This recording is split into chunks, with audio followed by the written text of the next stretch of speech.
64 AD, the greatest city on earth is burning.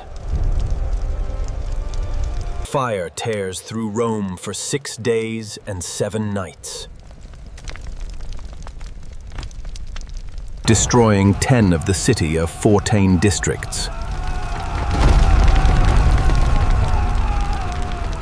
and reducing centuries of Roman history to ash and rubble,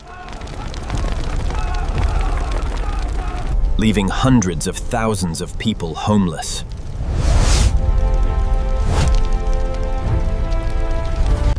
And when Romans looked for someone to blame,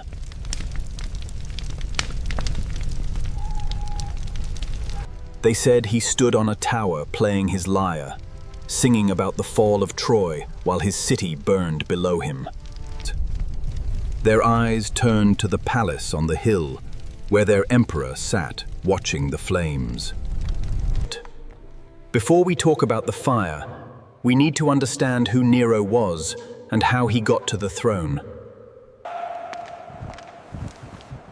Because Nero did not simply appear as the monster history remembers. He began as something Rome desperately wanted, a young, handsome emperor who promised to end the paranoia and darkness of the reign that preceded him. Nero at 17 was everything Romans projected their hopes onto. Young, energetic, seemingly generous, seemingly humane. Find with it. His predecessor, Claudius, had been a capable administrator, but an uninspiring figure. The philosopher Seneca, who served as his advisor, called it a golden age. His first 5 years of rule were later remembered by Roman historians as one of the best periods of imperial governance Rome had seen since Augustus. Then something changed.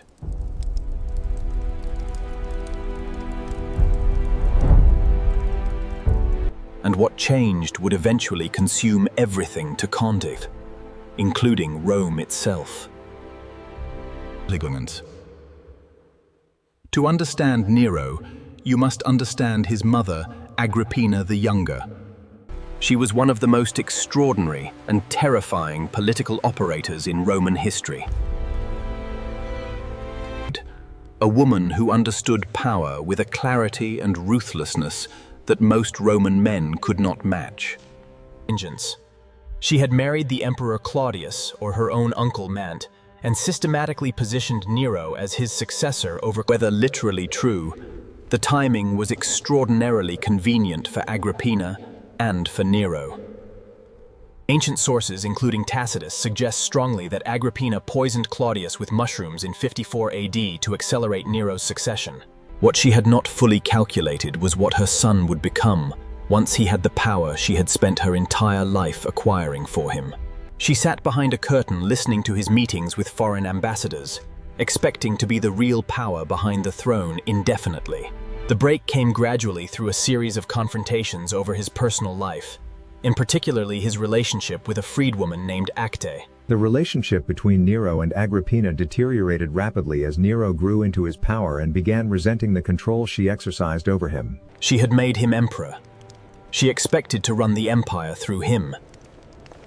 He had other ideas, and his later obsession with Poppaea Sabina, a beautiful and intelligent aristocratic woman who was already married. He invited Agrippina to a reconciliation dinner, treated her with extraordinary warmth throughout the evening. The boat collapsed on schedule. Agrippina survived by swimming to shore. Nero, understanding that his mother grasped exactly what had happened, sent assassins to her villa.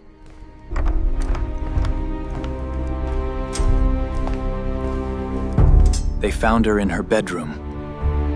She sent a message to Nero informing him she had survived, apparently treating the whole incident as an accident. Ancient sources say she exposed her abdomen to the final blow. He was 21 years old.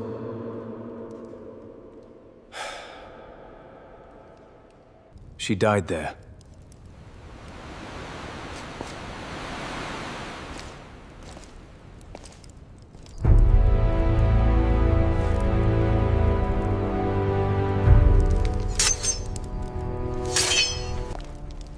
and he had barely started.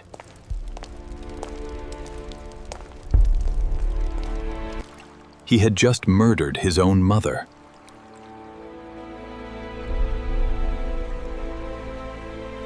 The young emperor, who had once seemed humane, was entering a very different chapter of his reign. 64 AD. On the night of July 18th, fire broke out in the merchant shops near the Circus Maximus in Rome. And within only a few years, Rome itself would become the stage for his most infamous chapter. What happened next across the following 6 days and 7 nights was the greatest urban disaster in the history of the ancient world. The fire spread with terrifying speed through Rome's densely packed wooden tenement buildings. When it finally burned out, 10 of Rome's 14 districts had been destroyed or severely damaged. Pumping streets, using the stored goods in merchant warehouses as fuel, burning through neighborhoods that had been built over centuries in days. Where was Nero when the fire started? Ancient sources say he was at Antium, his birthplace approximately 35 miles from Rome. The human cost was enormous. Hundreds of thousands homeless, centuries of temples, artworks, and historical monuments reduced to ash, and returned to the city when the fire was already well advanced.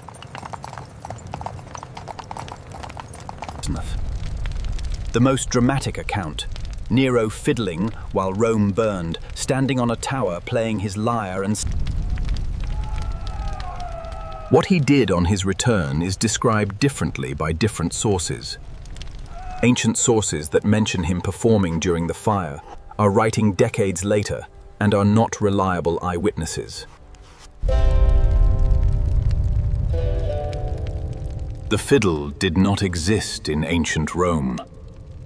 What more credible sources describe is Nero organizing relief efforts, opening his own palaces and gardens as refugee camps. After the fire, Nero began construction of an enormous new palace complex called the Domus Aurea, the Golden House. That covered somewhere between 100 and 300 acres of prime Roman real estate that the fire had conveniently cleared. Stuff of much shelf to frisk fasmits. It was the most extravagant private building project in Roman history. Gardens and an enormous artificial landscape transformed the heart of Rome. And Romans, watching it rise on the land the fire had cleared, drew an obvious conclusion. Nero had burned their homes to build himself a palace.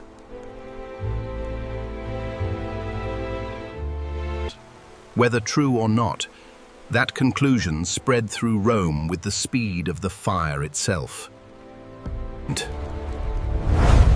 And the emperor now needed someone else to carry the blame. The palace was so extravagant that the accusation no longer needed proof to feel believable. The rumors about his own responsibility for the fire were too widespread and too damaging to ignore.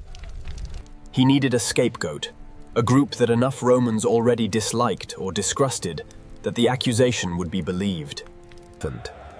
Christianity in 64 AD was a tiny and widely misunderstood sect in Rome. Nero had Christians arrested.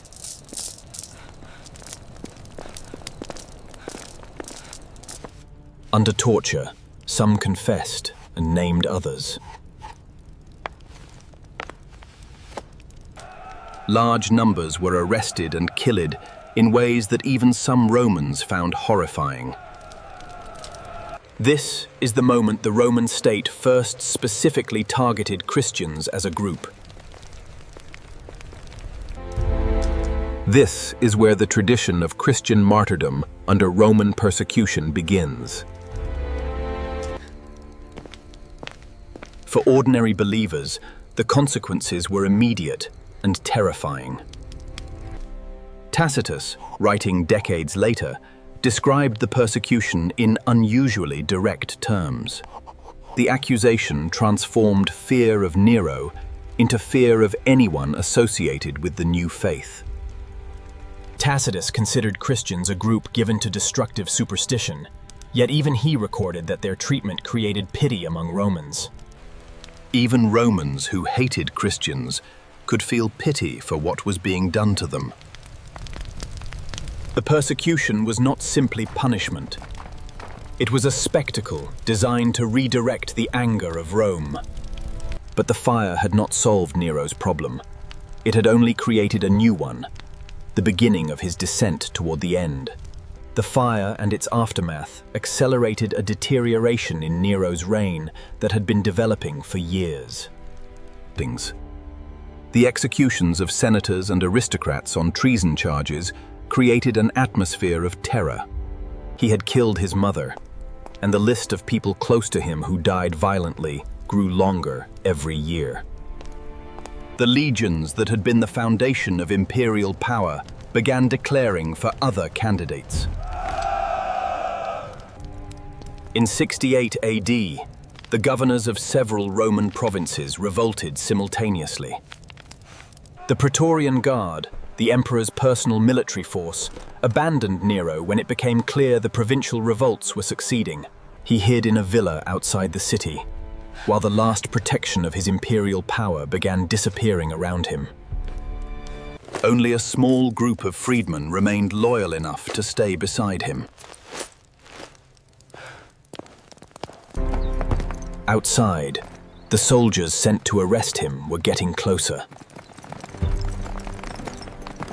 Nero could no longer command an army, summon the Senate, or order the Praetorian Guard to protect him.